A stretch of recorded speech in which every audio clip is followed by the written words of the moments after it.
Off to college. It was always assumed that I would attend college. My dad had this dream that I would be an electrical engineer. He was in the electrical supply business and the engineer was looked up to and respected.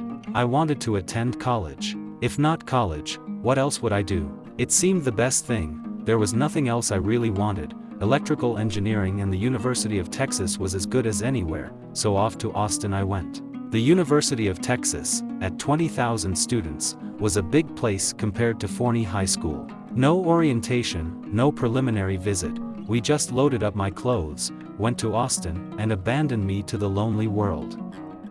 William K. Hall Dorm. The University of Texas did not have enough dormitories, so I was allowed to room in a private dorm. The William K. Hall dormitory was owned and house-mothered by Mrs. Hall herself. My room was a second-floor room with a door that opened onto the balcony. I knew that I had 2 roommates but had met only Dennis Jufrey that first day. Dennis was from Houston. He graduated from a big private Catholic high school and was on all kinds of scholarships to study chemical engineering. Dennis and I were curious who our other roommate might be. By the end of our first week, the strange coming and goings of our mysterious third roommate were of major concern. He dropped by the room during the day, usually when no one was there, but did not sleep there. We had only briefly met with a quick handshake, a name, and he was gone again. He was handsome, dark-skinned, and appeared to be a few years older than us. Our real surprise was to come the next night. We both leaped from our beds and headed for the light switch. It sounded as if someone was trying to beat the wall in. The light exposed the source of the banging. There, huddled near the end of his bed, was the third roommate, his eyes rolled back exposing the whites only, clad in his BVDs, whacking his skull against the wall of the room. He had apparently returned to our room late in the night after we had gone to sleep.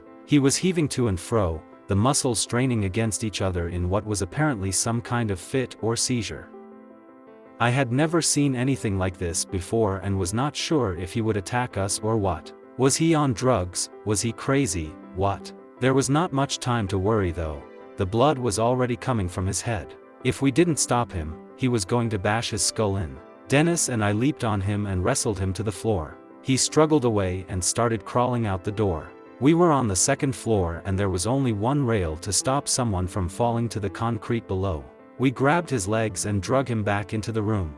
After about 15 minutes he seemed to relax some and we were able to consider what to do next. Dennis searched his wallet, found a woman's picture, and an Austin telephone number. It was 3 in the morning but we called the number immediately. A lady answered and we proceeded to relate his condition and our problem. She was quite unconcerned, said to let him rest, and that he would be okay in the morning.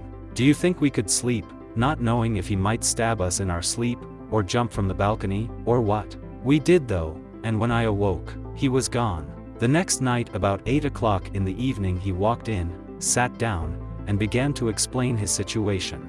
His name was Robert Slack, grew up in New London, Texas, had attended junior college at Tyler and just transferred to Austin. He thanked us for our help the night before, saying it was a little problem he had sometime. Over the next few weeks, I learned the whole story. He had worked for a lawyer in his hometown during the summer of his senior year. While building a boat dock he had a heat stroke. Roberts's family was poor with no air conditioning, so the lawyer invited him to stay at his home during his recovery. This was his excuse anyway. Robert soon learned the lawyer was homosexual. He got around to making a pass at Robert about the same time Robert learned of the unhappy home situation between the lawyer and his wife. The shared secret, the young handsome man, the lonely mature wife, a love affair was born. Robert entered junior college with the financial aid of the wife and they lived out their love affair in another town. The lawyer found out, made threats, and they ran again, this time to Austin. This was where we met Robert and his woman lover. She was attractive and the same age as my mother. She would pick him up in the big Cadillac convertible and wave us goodbye most nights. Sometimes we all went out to eat together and over the next couple of months everything began to feel normal. Then, one night, Robert proclaimed he was getting married and he wanted me to be the best man. The marriage was held the very next week. Robert came home with me a couple of times to visit my family. He felt that his family had abandoned him and my parents were kind of like adopted parents to him. After his marriage he was anxious to bring his new wife to Forney. It was interesting to say the least. His wife and my mom hit it off just fine. They were the same age and could find lots to talk about. The really interesting part came a few years later when she became pregnant. They brought the baby to visit and that was a mixed-up situation. The last I heard they were in California and were still happily raising the new family. I wonder how it is now when he is 49 and she is 65. I remember Robert addressing just that question. It doesn't matter what our age difference is, a few years of happiness is better than no happiness at all. He was a nice guy and I hope everything is well with him now. Dorm life. Late night listening to Chet Atkins, learning to smoke a pipe, guitar jam sessions, frustration over homework.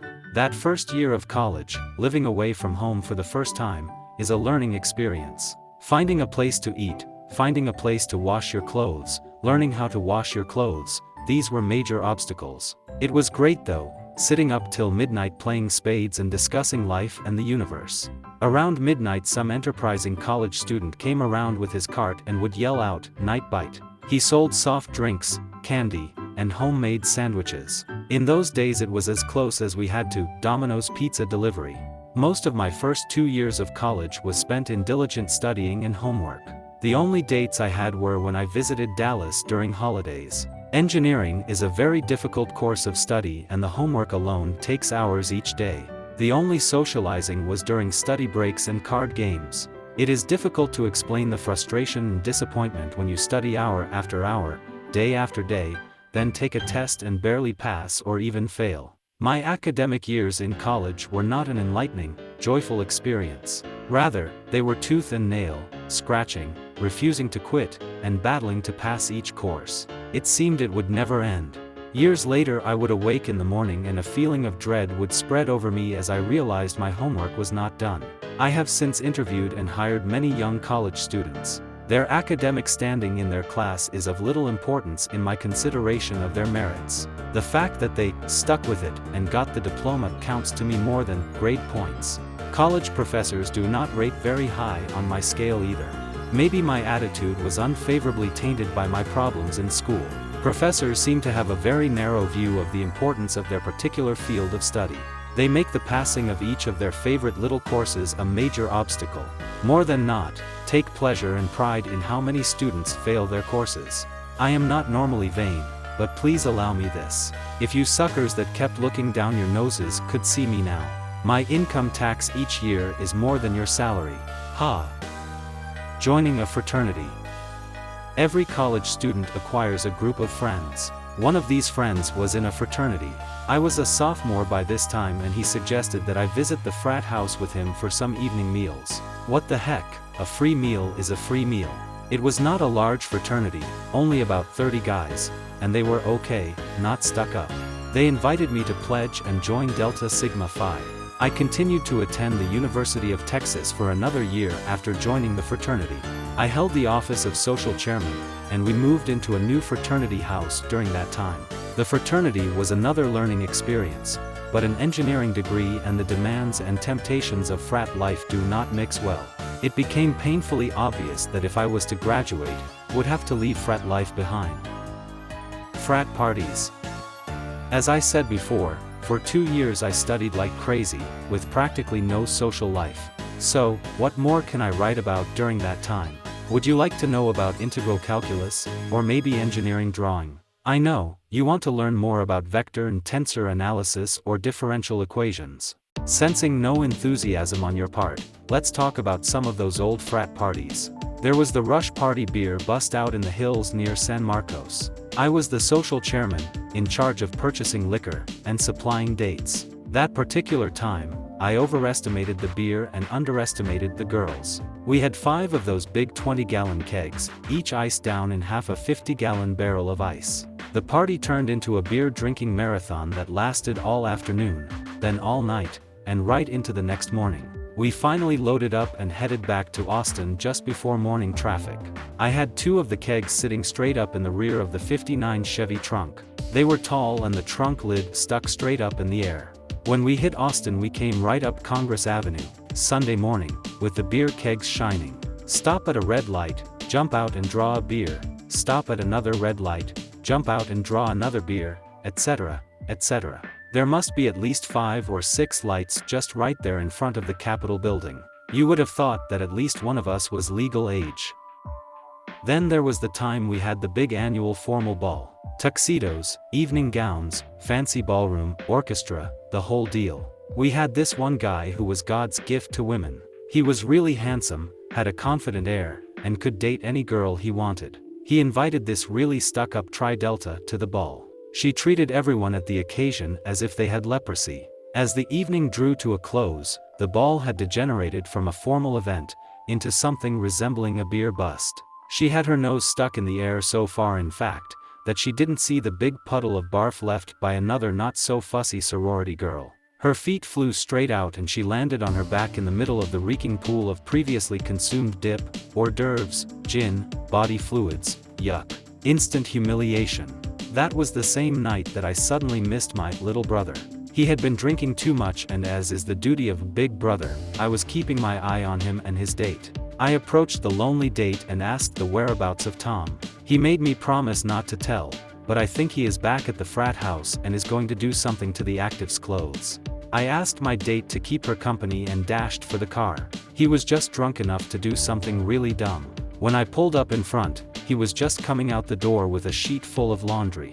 He had gathered every pair of underwear in the whole fraternity house and informed me he was headed for the fountain. "You're crazy, Tom. If you throw all those drawers in the fountain, the actives will murder you." "Not if they don't know who did it," he said. "You should see the beautiful University of Texas fountain with 200 pairs of drawers floating around on the surface." It was quite a sight, and Tom and I had a real ball laughing about our prank on the way back to the party. Problem was, Tom couldn't keep his mouth shut. Shortly after arriving back at the ball, he announced to all present that they should thank him for doing their laundry. The pledges got to wade in the fountain, first thing the next morning. Dennis Giuffre. Dennis was quite a character. As I stated before, he was on scholarships, and was very bright and academic. He was a somewhat sloppy dresser and probably appeared to be what is now referred to as a nerd. He was nice looking though, very interesting, and quite a talker. One of his favorite things was calling the girls' dorm and talking to whoever answered the hall phone. One Saturday afternoon he talked the girl on the other end of the line into joining me and my date that Saturday night. My girlfriend from Dallas was visiting for the weekend. We went by the dorm to pick up the blind date. Dennis had on his same old scuffed shoes, a pair of jeans, and an open-necked school shirt. The girl walked out. She was a senior, beautiful, mature, and heaven knows why she accepted the blind date. When she saw Dennis, I could tell she was appalled at the prospect of spending the evening with him. She had committed though, and I guess decided to make the best of it. There was a new place in town that played records on a super high-fidelity sound system rather than having a live band. This was something new, and we decided to go there. It was early when we arrived and there were only 10 or 12 people in the whole place. They had a bandstand with a large grand piano sitting under a spotlight. The conversation was slow, for it seemed that anything Dennis said, the girl thought was utterly dumb and infantile. It was like water off a duck's back to him. About that time the manager walked by and Dennis asked, "Do you mind if I play your piano?" The poor girl shrunk under the table, for now anyone that knew her would be sure to have their attention riveted on the fool at the piano. What she didn't know was that since he was a child, Dennis had taken piano lessons. He played in the grandiose style of a concert pianist with big runs and flourishes. At that time, there was a popular album of movie themes by Ferranti and Titcher that just fit his style. He did not start quietly or timidly. With hands high above the keys, he pounded the first chords and then launched into the trills and runs that followed. As the shock wore off, she melted like butter on a summer sidewalk. She couldn't keep her hands off him the rest of the night.